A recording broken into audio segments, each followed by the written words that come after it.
And we can change it anytime we want.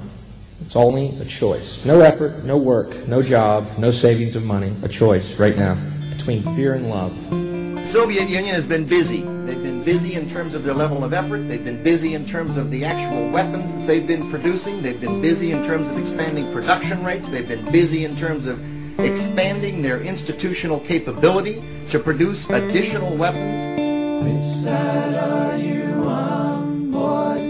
Which side are you on? I want you to think about this. We have an administration that has repeatedly violated the Constitution, that has taken this country into war based on lies, that's putting us in hock to China to pay for the wars, that suborn torture and rendition. It's a really lousy world we're leaving for our children and grandchildren. Got to be careful, America. We're losing our democracy. It's time for us to save it. And so for all those Americans out there tonight who say, you know what, taking on Iran's a good thing. I just told you if we take on Iran, we're going to use nuclear weapons. And if we use nuclear weapons, the genie ain't going back in the bottle until an American city is taken out by an Islamic weapon in retaliation. So tell me, you want to go to war with Iran? Pick your city. Pick your city. Tell me which one you want gone. Seattle, LA, Boston, New York, Miami. Pick one, because at least one's going. And that's something we should all think about before we march down this path of insanity that George Bush has us headed on. There was a meeting in the White House where Cheney presided over it, looking to cook up the next war, a false war based on false intelligence. How many press are here? Anyway, there was a meeting among the items considered and rejected, which is why the New Yorker did not publish it on grounds that it wasn't accepted. One of the items was why not? There was a dozen ideas proffered how to trigger a war. The one that interested me the most was why don't we in our shipyard build 4 or 5 Iranian boats that look like Iranian PT boats, put Navy SEALs on them with a lot of arms, and the next time one of our boats goes through the Straits of Hormuz, start a shoot-up. Might cost some lives, and it was rejected because you can't have Americans killing Americans. But that's the level of stuff we were talking about, provocation. If they sat in a room and said, when we go to campaign for this war, let's not tell them how much it costs, let's not mention it, that's a sin of omission. That's a lie.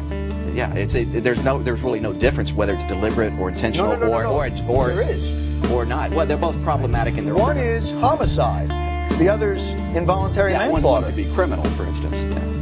That's what I'm saying. That's my point.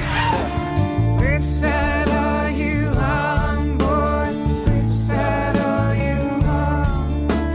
Which side are you on? President Bush and top administration officials publicly made 935 false statements, that's a polite way to say lies, about the risk posed by Iraq in the 2 years following 9/11.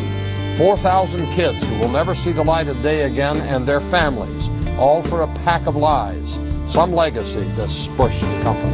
Which side are you on, boys? Which side are you on? Which side are you on, boys? We know that they're still trying to learn how to enrich uranium. Mr. Secretary, what exactly was the connection between Saddam Hussein and Al-Qaeda? I tell you, I'm not going to answer the question. We do have solid evidence of the presence in Iraq of Al-Qaeda members, including some that have been in Baghdad. And so I think we ought to put aside forever this notion that you have to impose democracy. Again, I think you have to impose tyranny. We do know with absolute certainty that he is using his procurement system to acquire the equipment he needs in order to enrich uranium to build a nuclear weapon. Our country and the entire international community cannot stand by as a terror-supporting state fulfills its most aggressive ambitions. Don't listen to their lies. Poor folks ain't got a chance unless they organize. Each of us must choose which course of action we should take: education, conventional political action, or even peaceful civil disobedience to bring about necessary changes. But let it not be said that we did nothing. You know that there's treason going on. You can be held accountable for treason yourself. It's kind of a shame to hear you talk about the Constitution so much because you've done nothing to defend it. You haven't impeached. We sent you there to impeach. We sent you there to basically end the war, and you've done none of that. So we don't want your two-party dictatorship over. Do you want the book or not?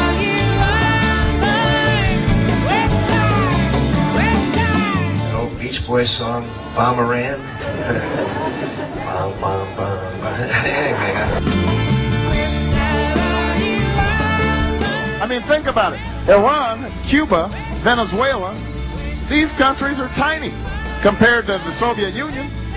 They don't pose a serious threat to us. So let me be absolutely clear. Iran is a grave threat. It has an illicit nuclear program. It supports terrorism across the region. And I would hope from time to time that you have the humility and the grace to be ashamed of yourself.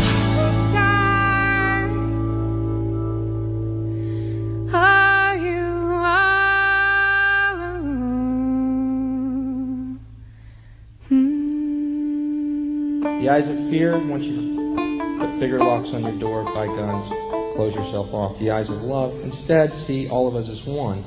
Here's what we can do to change the world right now to a better ride. Take all that money we spend on weapons and defense each year and instead spend it feeding, clothing, and educating the poor of the world, which it would many times over, not one human being excluded, and we can explore space together, both inner and outer, forever in peace. Thank you very much. You've been great. I hope you enjoyed it. London, you're fantastic. Thank you. Thank you very much.